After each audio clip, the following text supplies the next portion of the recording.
गोविन्दाय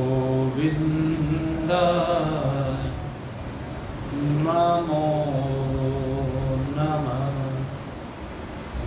श्रीकृष्णाय नमो नमः। नारायणाय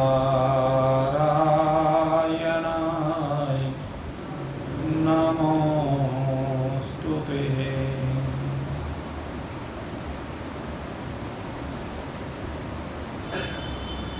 परमात्मा प्रेम के पथ पर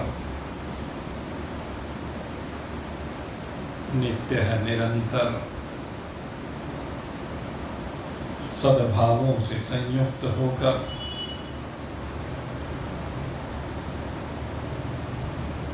अपने पग आगे बढ़ाते जिज्ञासु व्यक्त भगवान की असीम महान महती कृपा के प्रणाम स्वरूप हम सभी को भगवान के मुखारविंद से स्रवित ये दिव्य अमृत पान करने का सुअवसर इस शरीर में प्राप्त हो रहा है। भगवान की इस देन का हम अत्यधिक धन्यवाद करते हुए प्रार्थना करते हैं कि प्रभु, जब तक ये शरीर यात्रा करने के लिए मिला हुआ है, तब तक हे प्रभु आप अपनी कृपा दृष्टि इस शरीर में रहते हुए हमारे ऊपर बना करके रखें, और जब इस शरीर की यात्रा पर्यवसान को प्राप्त हो जाए तो हे प्रभु, बस एक ही प्रसाद चाहिए कि उस समय आप स्वयं उपस्थित होकर के इस पर्यवसान के साक्षी बने और मैं आपके साथ इस शरीर का परित्याग करके इस लोक से गमन करते हुए आपकी व्यवस्था के अनुसार आपके श्री चरणों में अपने इस जीवत्व की आहुति समर्पित कर, क्योंकि आहुति तो हमें समर्पित करनी ही है। एक आहुति शरीर की समर्पित की जाती है, जिसके संदर्भ में हम नित्य निरंतर चर्चा कर रहे हैं कि साधक अपनी आहुति, इस शरीर की आहुति अग्निदेव को समर्पित करता है, और यहां से अग्निदेव इस जीव को अपने साथ लेकर जाते हैं। ये अग्निदेव की एक सीमा है। अगर रात्रि का भी काल है तो रात्रि के काल में भी अग्निदेव प्रकाश करते हुए, राह दिखाते हुए हम इस यात्रा के पथ पर सुगमता के साथ आगे निकल जाते हैं। ये पहली आहुति अग्निदेव को समर्पित है, और अब अग्निदेव का जो कार्य है, हम अग्निदेव को जो आहुति समर्पित करते हैं, अग्निदेव उस आहुति को लेकर के अब जिस देवता को देनी होती है आगे उसको प्रदान करते हैं। यज्ञ में दी हुई आहुति अग्नि के माध्यम से विभिन्न देवों को समर्पित की जाती है, लेकिन इस शरीर की जो आहुति दी जाती है तो इस शरीर के अंदर से जो जीव आगे के लिए चलता है, अब अग्निदेव उस जीव को लेकर के आगे बढ़ते हैं। और जहां तक कि उनकी सीमा है, क्योंकि सब सीमाबद्ध है, सबकी शक्तियां सीमाबद्ध है। असीम तो केवल एक भगवान है, सर्वशक्तिमान तो केवल एक भगवान है। इसलिए हर देवता की एक सीमा है।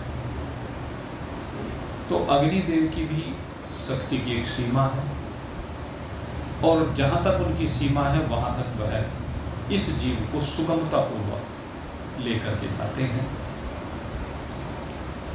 यह ये बात भी स्पष्ट हो जाती है कि जीव को लेकर जाते हैं, शरीर भले ही अग्नि में जल करके भस्म हो जाता है, लेकिन जीव के ऊपर अग्नि का कोई प्रभाव नहीं पड़ता, क्योंकि स्वयं अग्निदेव उस जीव को लेकर जा रहे हैं और सुगमता पूर्वक लेकर जा रहे हैं। तो जब जीव को सुगमता पूर्वक अग्निदेव लेकर जा रहे हैं, तो इससे सिद्ध होता है कि अग्नि का कोई प्रभाव इस सूक्ष्म शरीर अथवा कारण शरीर या कह लीजिए जीव पर नहीं पड़ता। अब इसके बाद कहते हैं अग्निर्ज्योतिरिह शुक्लः। अब इसके बाद किसका नंबर आता है?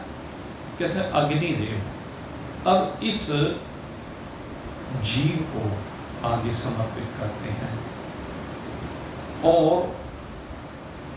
कहते जो दिन का अभिमानी देवता है, यहां से अग्निदेव दिन के अभिमानी देवता को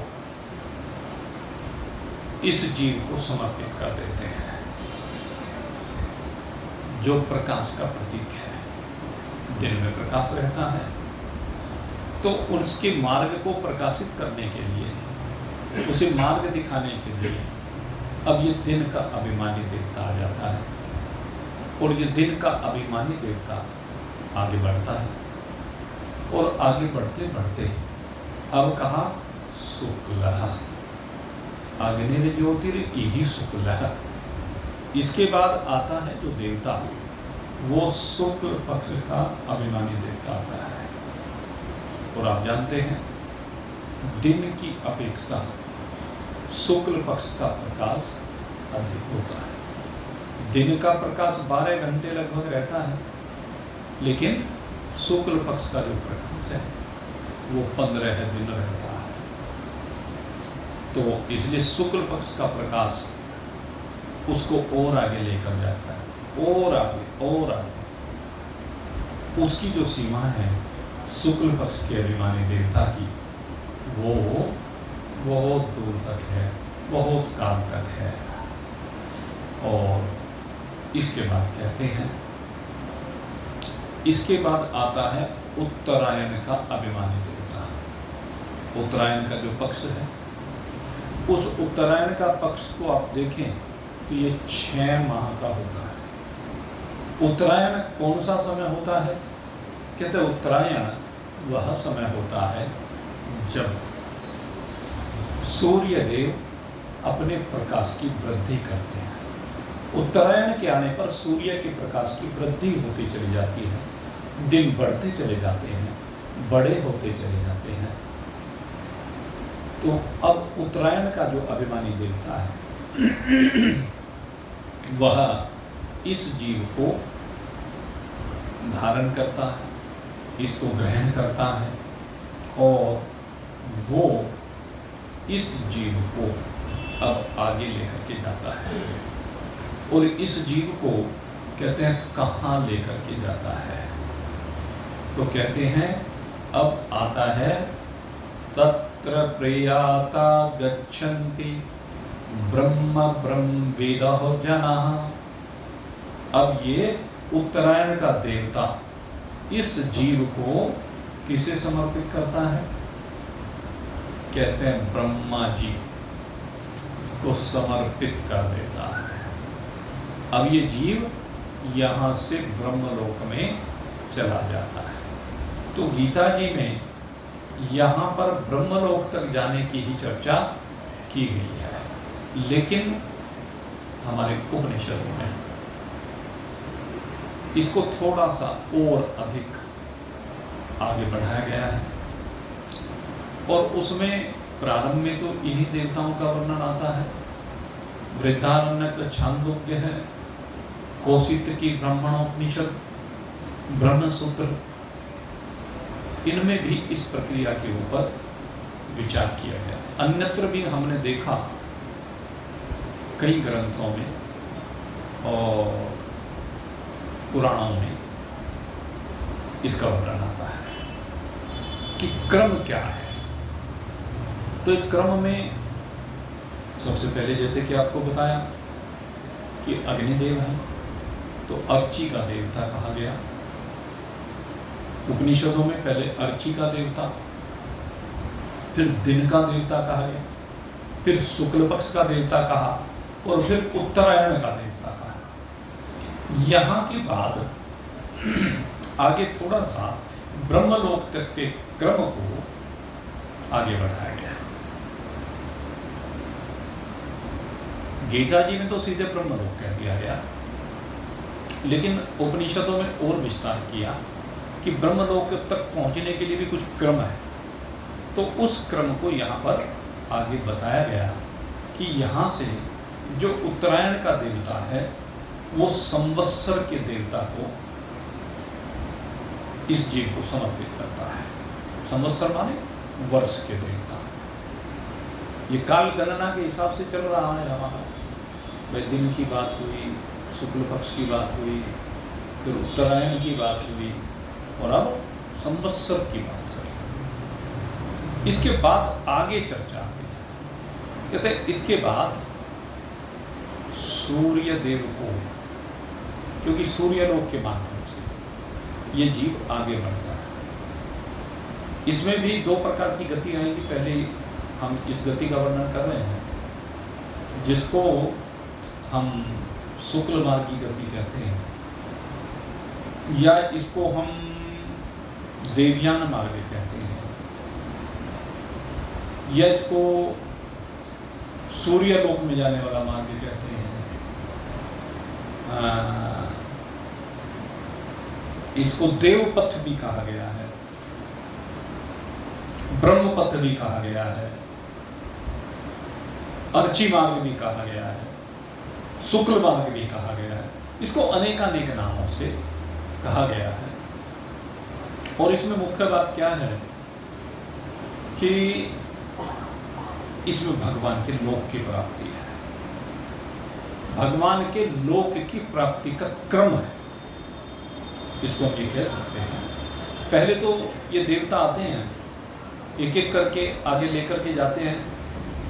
जैसे आपने एक चर्चा सुनी होगी कि जिस समय युधिष्ठिर को स्वर्गलोक लेकर के जा रहे थे, तो स्वर्गलोक लेकर जाते हुए भी बीच में उन्हें अन्य लोकों के दर्शन कराए गए। तो ये कह लीजिए कि जब हम एक लंबी यात्रा पर चलते हैं, तो उस यात्रा में बीच में अनेकानेक शहर पड़ते हैं।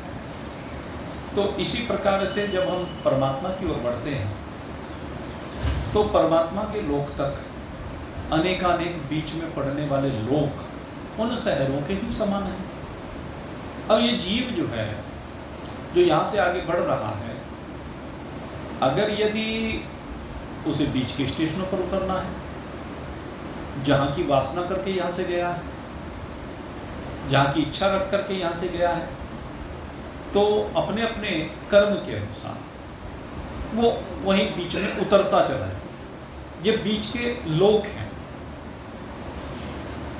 जिन लोगों की शुरू में बात की गई, आप इनको पितरलोक भी कह सकते हैं, इसको आगे स्वर्गलोक से भी परिभाषित कर सकते हैं, या आगे जितने भी लोक है, मह जन तप है, उनकी भी बात करते हैं। क्योंकि ब्रह्मलोक तक जाने के लिए ये सारे लोग बीच में जाएंगे। और फिर भगवान का वैकुंठ लोक, वैकुंठ उससे बहुत आगे जाकर के, तो क्रम है, जिसके जैसे जैसे कर्म है उसी क्रम से ये जीव इन लोकों में अपनी यात्रा को विश्राम देता है, यानी वहां पर रुक जाता है और उस लोक में फिर अपनी यात्रा करता है, यानी उस लोक में रह करके अपने किए हुए कर्मों का भोग भोगता है। और कौन से कर्म का? पुण्य कर्म। ये यहां पर साधकों की गति की बात करी, योगियों की गति की बात। और वो जिस जिस स्तर का है उसी स्तर से उन लोगों में रहता है। तो पहले ये अंतरिक्ष लोक की चर्चा चल रही है, जिसमें अर्ची के देवता की बात की गई, दिन के देवता की बात की गई, दिन के बाद शुक्ल पक्ष के देवता की बात की गई, उत्तरायण के 6 महीनों के माध्यम से, संवत्सर के माध्यम से इन लोगों की बात की गई। और फिर आखिर में ले जाकर के कहा कि अब कौन से लोग हैं, कहते हैं सूर्य लोक की बात की। और सूर्य लोक के बाद कहते हैं चंद्र लोक। यहां पर थोड़ा सा सुन करके आपको आश्चर्य हो सकता है। पहले सूर्य लोक का वर्णन आया और फिर चंद्र लोक का वर्णन आया। चंद्र लोक सूर्य लोक से भी ऊपर है। अब आप कहेंगे चंद्रमा तो ये रहा, मानव भी अब भी चले जाते हैं और सूर्य लोक तो बहुत दूर है, उस तक तो गति संभव ही नहीं है मानव की। और आप चंद्र लोक को ऊपर बताएं। तो मेरे मित्रों, जिस चंद्रलोक की शास्त्र में बात की गई है वो ये चंद्रलोक ये नहीं। ये जो चंद्रमा हमें दिखाई देता है ये वो चंद्रमा नहीं। कहते हैं वो एक शीतल लोक है जो सूर्य लोक से बहुत आगे जाकर के है, और वहीं से वो दिव्य शक्ति का प्रसाद इस धारा पर होता है, जिससे सारी औषधियों को जीवन मिलता है, सारी औषधियों में शक्ति का संचार होता है। तो इसलिए वो लोक इससे ऊपर है।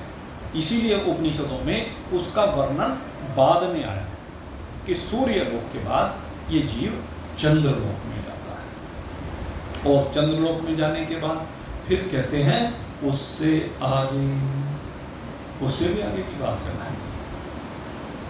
कहते हैं उससे आगे फिर भाई वरुण लोक है, उससे आगे इंद्र का लोक है, इंद्र के लोक से आगे सिद्धों के महाजन तपह लोक है।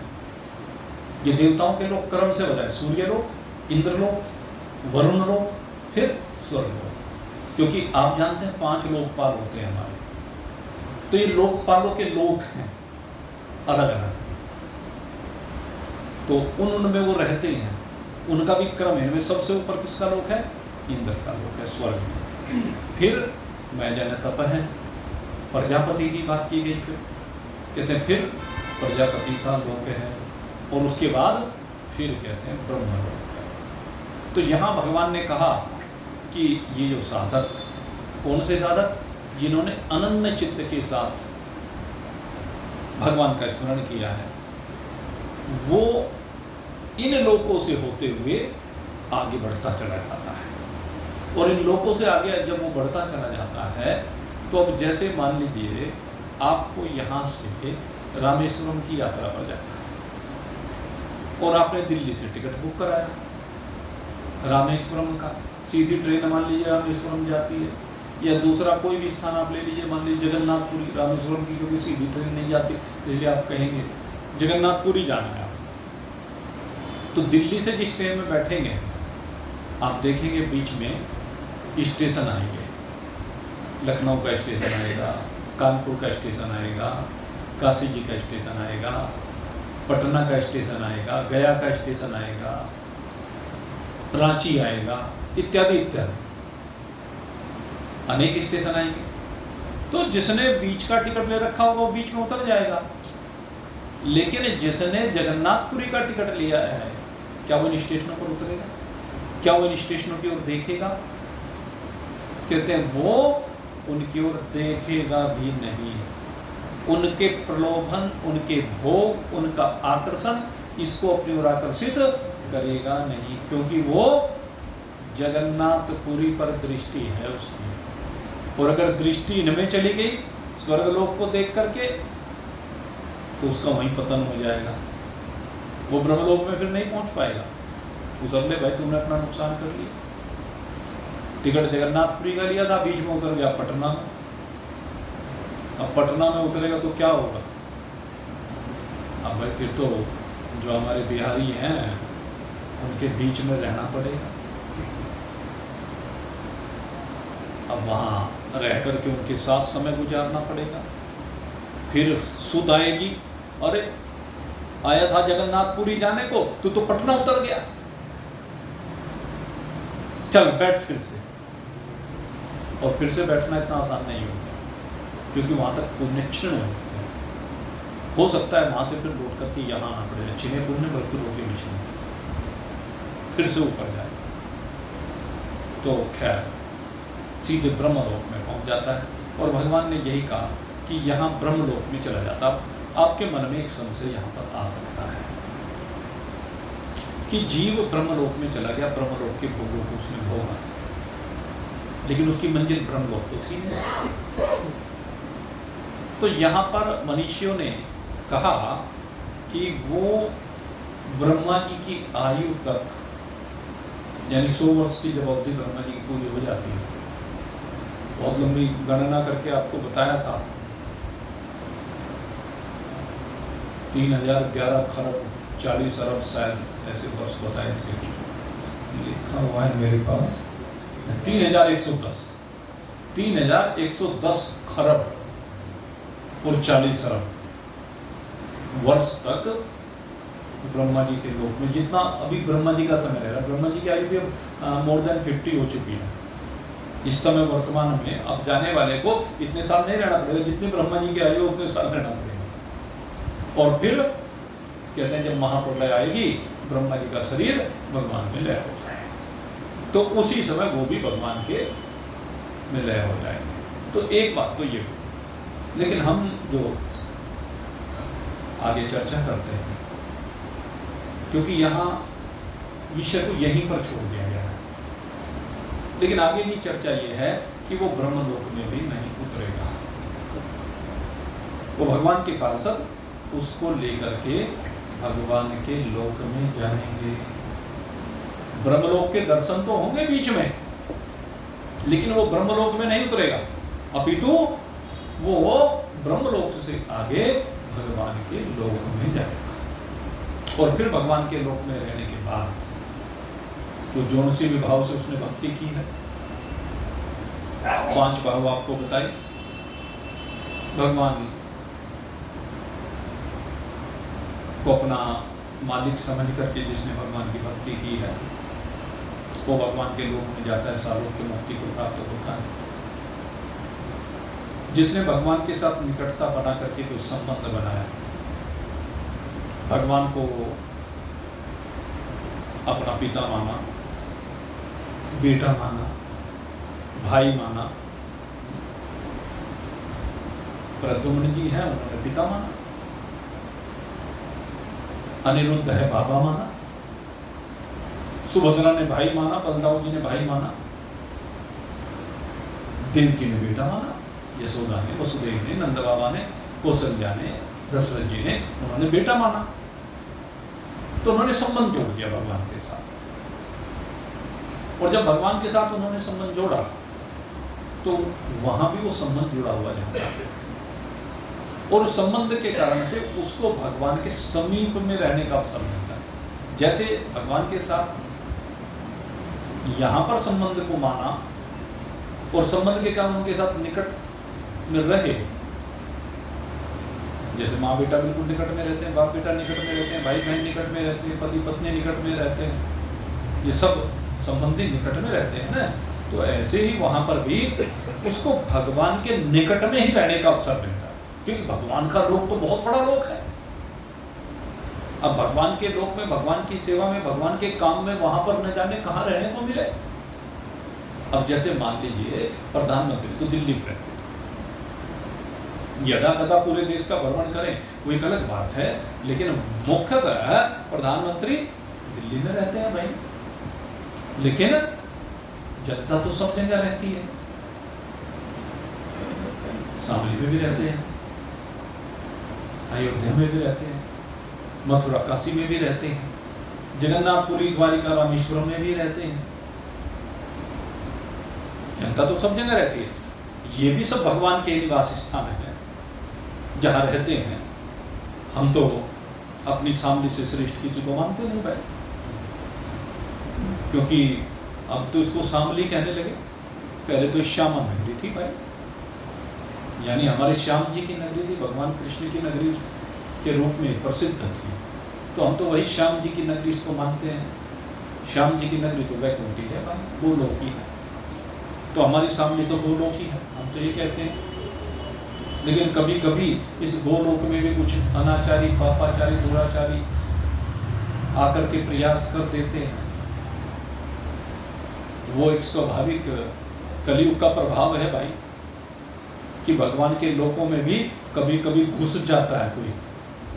लेकिन होता क्या है, फिर जो घुस जाता है उसकी फिर पिटाई होती है।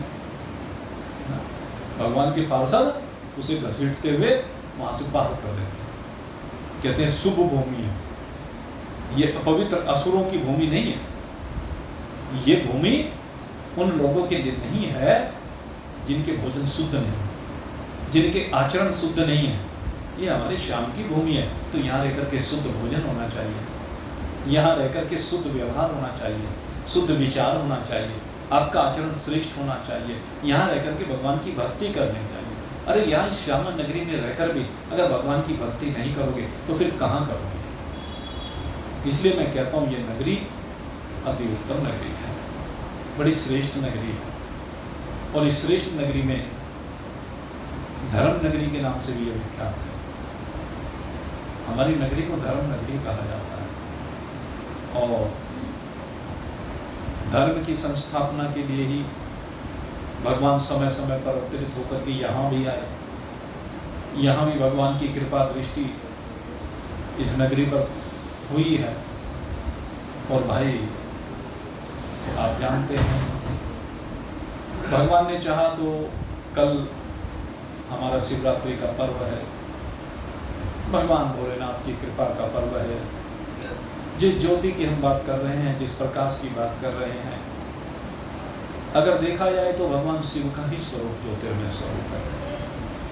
चाहे वह अग्नि के रूप में हमने कहा, चाहे वह दिन के रूप में हमने कहा, शुक्ल पक्ष के रूप में कहा, उत्तरायण के रूप में कहा, सूर्य लोक चंद्र लोक के रूप में कहा, वो सब यद भाष्य सर्वम इदम विभाति, यस्य भाषा सर्वम इदम विभाति। जिसके प्रकाश से ये सारा क्या सारा प्रकाशित हो रहा है, वो हमारे भगवान भोलेनाथ हैं, भगवान सदाशिव हैं। कल उनके पूजन का, भजन का, जप का एक विशेष उत्सव है शिवरात्रि। ये ऐसी रात्रि है जिसमें अंधकार नहीं होता, ये वो रात्रि है जिसमें प्रकाश ही प्रकाश होता है, क्योंकि शिव है ही प्रकाश के स्वरूप। इसलिए जहां भी उनका प्रकटन हुआ, उन स्थानों को हमने क्या कहा, ज्योतिर्लिंग। उनको ज्योतिर्लिंग के रूप में हमने मान्यता दी है। वो बाहर है ज्योतिर्लिंग, प्रकाश के स्वरूप है। चाहे सौराष्ट्र में सोमनाथ जी हो, चाहे श्रीशैलम में मल्लिकार्जुन हो, चाहे उज्जैनी में महाकालेश्वर हो, चाहे वो ओंकारेश्वर में परमेश्वर हो, चाहे हमारे भगवान भोलेनाथ केदारेश्वर के रूप में हिमवत पृष्ठे केदार, और चाहे डाकिन्याम भीमशंकर, चाहे भीमशंकर के रूप में डाकिन्याम महाराष्ट्र में विराजमान है। भगवान भोलेनाथ को विश्वेश कहा गया, सारे विश्व का ईश्वर कहा गया, और विश्वेश के रूप में वो काशी जी में विराजमान है। त्रियंबकम गौतमी तटे, और तीन नेत्रधारी, त्रिनेत्रधारी भगवान ब्रह्मा विष्णु शिव का प्रतिनिधित्व करते हुए भगवान त्रिनेत्रेश्वर के रूप में गौतमी के तट पर है। और भगवान वैद्यनाथ चितस्भूम नागेशम दारुकावने, भगवान नागेश्वर हैं, दारुका वन में उनका प्रकटन हुआ है। और सेतु बंधे च रामेशम, भगवान रामेश्वरम वो सेतु बंध, उस स्थान को सेतु बंध ही कहा है।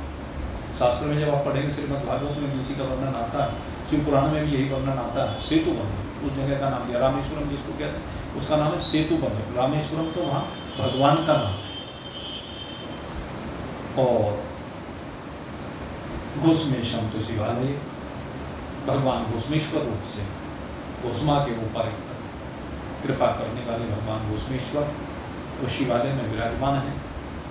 ऐसे 12 स्वरूपों में हमारे भगवान भोलेनाथ ज्योतिर्मय रूप में प्रकट हुए हैं। उनकी ज्योति से ही ये सारा जगत आलोकित है और हमें अत्यंत हर्ष होता है। ये भगवान भोलेनाथ इन 12 के 12 स्वरूपों में हमारी शामली नगरी में भी अति शीघ्र आकर के विराजमान होंगे।